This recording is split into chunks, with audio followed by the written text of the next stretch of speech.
नमस्कार साथियों। आज मैं आप लोगों के लिए लेकर आया हूं एक नया अध्याय जिसमें हम चर्चा करने वाले हैं, बात करने वाले हैं सुजरैनिटी के बारे में। सुजरैनिटी का सीधा सा अर्थ होता है आधिपत्य। पिछले जिस तरीके से हमने पिछले अध्याय में बात की थी सोवरेनिटी के बारे में, उसी तरीके से आज हम बात करेंगे सुजरैनिटी के बारे में। क्या अंतर है दोनों में, क्या महत्व है, क्या इतिहास रहा है इनका, और क्या आज के वर्तमान समय में दोनों का महत्व है, दोनों का अस्तित्व है, या सुजरैनिटी अब खत्म हो चुकी है विश्व से। तो चलिए शुरू करते हैं। सबसे पहले बात करते हैं सुजरैनिटी के बारे में। क्या होती है सुजरैनिटी? अर्थ, महत्व क्या है सुजरैनिटी का? सुजरैनिटी का अगर हम सीधे शब्दों में इसका अर्थ निकालें, अर्थ कहें कि क्या अर्थ होता है, तो इसका अर्थ होता है आधिपत्य। लेकिन जब हम बात करते हैं राज्य की संकल्पना में, राज्य के संबंध में, अंतरराष्ट्रीय स्तर पर, तो सुजरैनिटी का मतलब होता है कि किसी अन्य ताकत का, किसी अन्य बाहरी ताकत का, या किसी एक ग्रुप विशेष का, या किसी एक संस्था विशेष का आधिपत्य होना आपके राज्य के बाहरी मामलों में। और आप राज्य हैं, आप स्वतंत्र हैं, लेकिन सिर्फ अपने आंतरिक मुद्दों में। बाहरी मुद्दों के लिए आपके ऊपर जिस राज्य का, जिस सत्ता का, जिसका आधिपत्य है आपके ऊपर, वो ही डिसाइड करेगा, ये निर्णय लेगा कि आपको क्या करना है। तो सबसे पहले बात करते हैं सुजरैनिटी के बारे में, संबंध में। देखिए, जिस प्रकार से हमने बात की थी पिछले अध्याय में संप्रभुता के बारे में, और मैंने आपको बताया था एक राज्य के बारे में कि राज्य की परिभाषा, परिकल्पना मैंने आपको बताई थी कि राज्य होने के लिए हमें क्या क्या चाहिए होता है। सबसे पहले भूभाग होना चाहिए, जनता होनी चाहिए, वहाँ पे शासन व्यवस्था होनी चाहिए, और वो संप्रभु होना चाहिए। अब यहाँ तो जहाँ पे संप्रभु होगा वो तो संप्रभुता हो गई, वो पूरी तरीके से स्वतंत्र है अपने आंतरिक और बाहरी दोनों मामलों में। सुजरैनिटी यहाँ पर भिन्न है इस रूप में कि आपके बाहरी मामलों में आप स्वतंत्र नहीं हैं। जिस संगठन का, जिस संस्था का, या जिस किसी अन्य राज्य का जो सत्ता आपके ऊपर, जिनकी सत्ता है, जो सत्ता आपके ऊपर शासन कर रही है, उस सत्ता का आपके ऊपर आधिपत्य होना बाहरी मामलों में।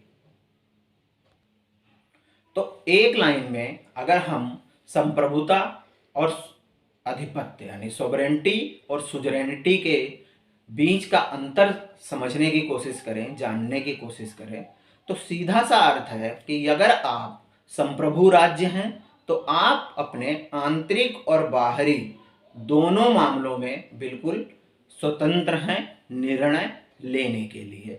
लेकिन अगर सुजरैनिटी है आपके राज्य में, तो इसका मतलब है कि आप अपने आंतरिक मामलों में तो फैसले ले सकते हैं, लेकिन आपके जो बाहरी फैसले होंगे, विदेश नीति हो गई आपकी, आपके अंतर्राष्ट्रीय हित हो गए और इस तरीके की चीज़ें, तो उन पर फैसला लेने का हक उस सत्ता, उस संगठन या उस राज्य को है जिसका आपके ऊपर शासन है। यानी आप अपने बाहरी मामलों में डिसीजन लेने के लिए, निर्णय लेने के लिए स्वतंत्र नहीं है। तो अब इन दोनों परिकल्पनाओं, कॉन्सेप्ट को समझने के लिए मैं आपको बताता हूँ सॉवरेनिटी और सुजरैनिटी के कुछ उदाहरण, सुजरैनिटी का कुछ इतिहास, किस तरीके से पहले सुजरैनिटी थी, फिर सॉवरेनिटी का कॉन्सेप्ट आया, और हमने इसके बारे में बात की। देखिए, सन 1648 में जो मैंने आपको बताया था वेस्टफैलिया की संधि हुई, उससे पहले सॉवरेनिटी का कॉन्सेप्ट नहीं था। सॉवरेनिटी की जगह सुजरैनिटी ही थी, राजशाही शासन व्यवस्था थी। तो उसमें क्या होता था कि जैसे अगर हम अन्य राज्यों की बात करें, यूरोपियन कंट्री की बात करें, पश्चिमी देशों की, तो वहाँ राजा जो है वो ही सब कुछ होता था, और जो छोटा भूभाग होता था, किसी को दे रखा है, वहाँ पे कोई मतलब उसका प्रधान हो गया, जमींदार हो गया, या कुछ इस तरीके की चीज हो गई, तो वो कहता था कि भाई आप अपने आंतरिक मामले आप देख लीजिए, बाहर आप किससे संबंध रखेंगे, कहाँ जाएंगे, कहाँ नहीं जा सकते हैं, कौन आ सकता है, कौन नहीं आ सकता है, वगैरह वगैरह, इस तरीके की जो चीजें होंगी वो हम जो है उनको निर्णय हम करेंगे, उनका निर्णय हम लेंगे। तो यहाँ पर एक और समझने वाली चीज है कि भारत में भी यही कॉन्सेप्ट चला है, यही परिकल्पना रही है राजशाही के टाइम पर। जैसा मैंने एक पहले भी आपको बताया था कि भारत में छोटे छोटे कई राज्य थे और वो अपने आप में संप्रभु थे। लेकिन मुगल काल में भी क्या हुआ है, और उससे पहले के काल में भी, और ब्रिटिश जब हमारे यहाँ पर आए उस समय पर भी क्या हुआ है कि हम लोगों ने अपने आंतरिक मामले तो अपने पास ही रखे, लेकिन बाहरी मामले हमने सौंप दिए ब्रिटिश को, मुगल को। अब इनको सौंपने के पीछे भी एक कारण था कि मान लीजिए कोई कमजोर राज्य है और कोई बड़ा राज्य है। मुगल तो बहुत शक्तिशाली थे, अब हर राज्य तो उतना शक्तिशाली नहीं था भारत में। तो उन्होंने कहा कि या तो आप मेरा आधिपत्य स्वीकार कर लीजिए, आप मेरे अधीन आ जाइए, आंतरिक मामलों में मैं आपको कुछ नहीं कहूंगा, लेकिन बाहरी मामलों पर दखल हमारा होगा। तो इस तरीके से जो है सुजरैनिटी यानी आधिपत्य, वही बात आ गई, अधीनता, आधिपत्य, क्या हमारे अधीन है, आप संप्रभु नहीं हैं, आप अपने फैसले, बाहरी फैसले स्वयं नहीं कर सकते हैं। 1648 में सोवरेनिटी की परिकल्पना का उदय हुआ, सोवरेनिटी की परिकल्पना आई। लेकिन अभी भी वर्तमान समय में विश्व के कई देशों में सोवरेनिटी नहीं है, सुजरैनिटी है, यानी वो संप्रभु नहीं है। कुछ लोगों का, कुछ स्टेट्स का मैंने उदाहरण आपको दिया था अपने पिछले वीडियो में कि ये स्टेट्स आज भी संप्रभु नहीं है, ये राज्य, ये देश आज भी संप्रभु नहीं है। यहाँ पर शासन है किसी और देश का, जो उनको मतलब नियंत्रित कर रहा है कोई और देश। वर्तमान समय में भी ऐसे बहुत से राज्य हैं, राज्य मतलब देश, यहाँ पे आप कंफ्यूज मत होइएगा, राज्य मतलब देश। कई ऐसे राज्य हैं जहां पर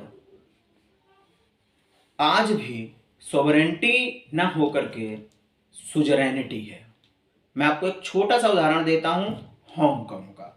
हांगकांग एक बहुत छोटा सा राज्य है, छोटा सा देश है, लेकिन हांगकांग के ऊपर जो उनकी बाहरी मामलों में नियंत्रण है, हांगकांग को संबंध कैसे रखने हैं, किसके साथ रखने हैं, बाहर से कौन वहां पर कंपनी आएगी, अंतरराष्ट्रीय व्यापार कैसे होगा, या जो इस तरीके की चीजें हैं, मतलब बाहरी जो नियंत्रण वाली चीजें हैं, उन पर नियंत्रण है चाइना का।